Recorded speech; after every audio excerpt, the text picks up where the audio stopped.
तो आप लोगों के लिए ray optics lens maker formula, इसका रे डायग्राम बहुत अच्छे से देखिएगा और reflection due to a surface के जितने भी मैंने पार्ट कराए हैं उन पार्ट्स को जरूर देख लीजिएगा, क्योंकि उनके जो फॉर्मूले हैं वो यहाँ पर अप्लाई होंगे। एक्चुअल में लेंस मेकर फॉर्मूला, देखो आप ध्यान से नाम में समझो, बहुत ज़्यादा इंपॉर्टेंट डेरिवेशन है। लेंस मेकर फॉर्मूला मतलब लेंस को कैसे बनाया जाता है ना। तो उसके लिए हम लोग सबसे पहली चीज़ क्या करते हैं, हम लोग को बहुत अच्छे से एक चीज़ पता है, लेंस को बनाने के लिए दो सरफेसेस की रिक्वायरमेंट होती है बच्चों। पहला ये, अगर आप ध्यान से देखो तो ये वाला पार्ट इधर को हो गया, बहुत ध्यान से देखिएगा, पूरा अच्छे से एक्सप्लेन करूंगा मैं, ठीक है। आपको पता है ये वाला पार्ट जो होगा वो रेयरर, ये वाला पार्ट जो होगा वो डेंसर, है ना, कोई दिक्कत तो नहीं। ये इसकी क्या होगी जरा बताइए आप लोग, प्रिंसिपल एक्सिस, कोई दिक्कत, ये इसकी प्रिंसिपल एक्सिस होगी, ये इसका पोल हो जाएगा, ठीक है। आपको पता है ये चीज़ इधर से इधर बनेगी, ये इसका सेकंड सरफेस है ना, सेकंड सरफेस है, तो ये वाली चीज़ जो है वो इधर को हो जाएगी। आप समझिएगा जो मैं कराना चाह रहा हूँ, क्लियर। अगर आप इस वाले पार्ट को देखो, ये S1 सरफेस, ये इसका S2 सरफेस। अगर आप ध्यान से देखो S1 सरफेस की अगर हम बात करें तो इसका जो सरफेस है वो इस डायरेक्शन में है ना, तो इसका सेंटर ऑफ कर्वेचर कहीं यहाँ पर होगा, ये यहाँ पर। तो इस वाले का जो सेंटर ऑफ कर्वेचर है वैसे C1 यहाँ है, ठीक है, ध्यान रखिएगा ये, ठीक है। और जो इस वाले का C1 होगा वो यहाँ पे इसका C2 होगा। कोई दिक्कत की बात तो नहीं, कोई दिक्कत की बात नहीं। इसके लिए ये वाला अगर आप मीडियम देखोगे तो विच इज़ डेंसर, है ना, और ये वाला अगर आप मीडियम देखोगे तो विच इज़ रेयर, ठीक है। ऐसा मानते हुए हम लोग चल रहे हैं, इसके अंदर वाला पोर्शन डेंसर का होता है, ठीक है ना। सबसे पहली चीज़ हमें यहाँ पे क्या रखना है, ऑब्जेक्ट। आप ध्यान से देखिएगा, ये हमने ऑब्जेक्ट रखा, ऑब्जेक्ट ओ। यहाँ से सबसे पहले एक रे गई, दिस इज़ अ रे, बिल्कुल सिंपल, कोई दिक्कत की बात नहीं है, दिस इज इंसिडेंट रे। आपको पता है यहाँ से एक नॉर्मल डलेगा, सरफेस S1 का जो सेंटर है वो यहाँ है, तो सेंटर से क्या डलता है बच्चों जी, जरा बताओ आप, नॉर्मल, बोलो जी, क्लियर है। आपको पता है अगर मैं सिर्फ इधर की बात कर रहा हूँ इस सरफेस के भी, सोचो आप ये S2 सरफेस है ही नहीं, तो जो इमेज बनेगी वो बनेगी आपको पता है इधर कहीं, ये बन गई, इसको बोलेंगे हम लोग आई डैश, क्या बोलेंगे, आई डैश। तो यहाँ पे हमने ऑब्जेक्ट रखा विच इज़ यू, यहाँ पे इसका centre of curvature which is R1, बहुत ध्यान से देखिएगा, और यहाँ से इसकी इमेज बनी, इसको आप बोल सकते हो V1, ठीक है, आप V1 बोलिएगा, ठीक है। अभी ये फाइनल इमेज नहीं है। एक्चुअल में क्या होगा बच्चों, अब आप लोग देखो जरा ध्यान से, ये तो S1 सरफेस हो गया, S1 के थ्रू रिफ्लेक्शन हो गया, बहुत बढ़िया बात, लेकिन अब S2 सरफेस भी तो रिफ्लेक्शन करेगा। अब लॉजिकल बात है कि जो S2 सरफेस है वो भी तो अब रिफ्लेक्शन करेगा, S1 ने तो रिफ्लेक्शन कर दिया। अब लाइट इसके अंदर अगर आ रही है तो S2 सरफेस भी बेंड करेगा लाइट को, तो उसके लिए सेंटर ऑफ कर्वेचर से यहाँ के इसके सेंटर ऑफ कर्वेचर से एक नॉर्मल डालना पड़ेगा, तभी तुमको पता लगेगा लाइट कहाँ जा रही है। चलिए भाई, बहुत बढ़िया बात। तो अब क्या करेंगे हम लोग, अब हम लोग C2 से एक क्या डालेंगे, नॉर्मल, बहुत ध्यान से देखिएगा, C2 से हमने एक क्या डाल दिया, नॉर्मल, बहुत बढ़िया बात। अब आपको पता होना चाहिए ये मीडियम जो हुआ वो डेंसर था। अब यहाँ जो लाइट जा रही है ये कहाँ कैसे जा रही है, सॉरी बच्चों, यहाँ जो लाइट जा रही है रेयरर में जा रही है। तो जब डेंसर से रेयरर की तरफ लाइट जाती है तो क्या होता है, bend away from the normal. ये नॉर्मल है, नॉर्मल से ज़्यादा बेंड हो जाएगी लाइट, तो फाइनल इमेज आपकी जो बनेगी मेरे बच्चे वो यहाँ पे बनेगी।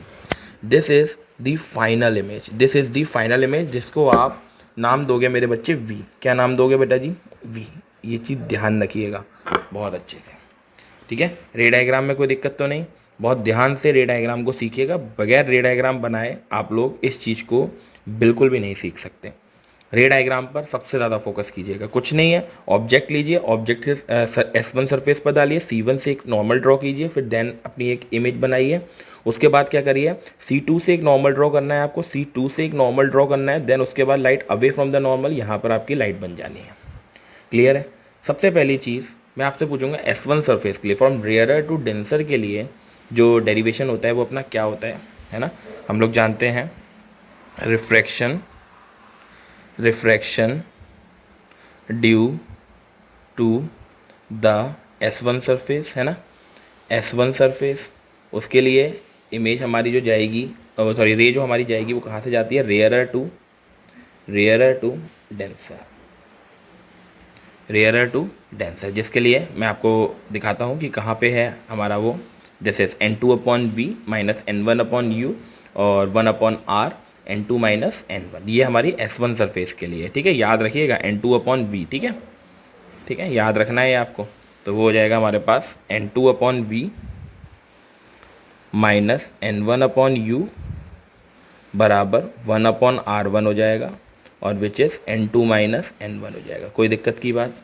अब जरा देखिएगा, N2 तो ऐसी रहेगी, इसकी इमेज V1 पे बनी है तो जैसे V1 N1/U सेम रहेगा, तो विच इज़ 1 कितना R1 ब्रैकेट में N2 माइनस N1। ये इक्वेशन कौन सी हो गई मेरे बच्चे? पहली। अब S2 सरफेस किस लिए देखेंगे तो लिखेंगे refraction due to the S2 surface, है ना, S2 सरफेस के लिए जबकि लाइट जो जाएगी विच इज़ डेंसर टू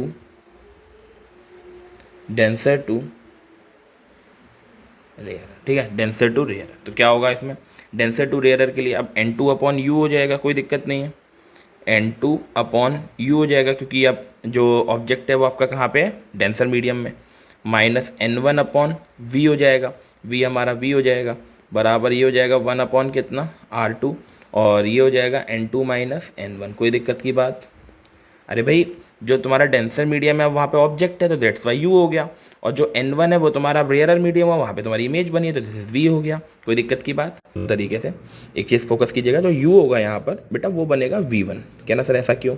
आप खुद देखो, S2 सरफेस के लिए देखो आप, अगर आप S2 सरफेस के लिए देखो यहाँ पर, तो S2 सरफेस के लिए जो आपकी ये बनी थी पहले सरफेस से जो इमेज बनी थी वो अब उसके लिए किसका काम कर रही है? आप ध्यान से देखो, उसके लिए काम कर रही है एक तरीके से ऑब्जेक्ट का, तो ये इसके लिए ऑब्जेक्ट डिस्टेंस बन गया।